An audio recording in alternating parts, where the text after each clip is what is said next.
ಉಸಿರು ತಗೊಳ್ತಾ 2 ಕೈ ಸೈಡಿಂದ ಮೇಲಕ್ಕೆ, ಪಾದ ಮೇಲಕ್ಕೆ ಉಸಿರು ಹೊರಗೆ ಹಾಕುತ್ತಾ, ಉಸಿರು ತಗೊಳ್ತಾ 2 ಕೈ ಮೇಲೆ, ಉಸಿರು ಹೊರಗೆ ಹಾಕುತ್ತಾ ಇಂಟರ್ಲಾಕ್ ದ ಫಿಂಗರ್, ಸ್ಟ್ರೆಚ್.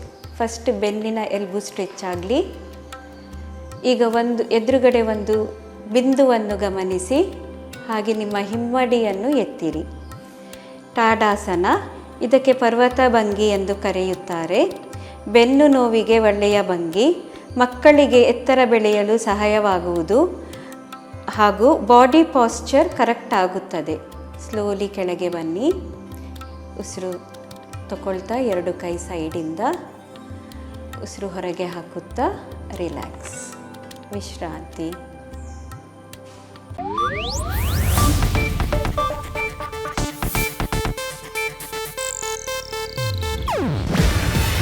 ಇದು ಏಷ್ಯಾನೆಟ್ ನ್ಯೂಸ್ ನೆಟ್ವರ್ಕ್ ಪ್ರಸ್ತುತಿ. ನೀವು ನೋಡ್ತಿದ್ದೀರಾ ಏಷ್ಯಾನೆಟ್ ಸುವರ್ಣ ನ್ಯೂಸ್.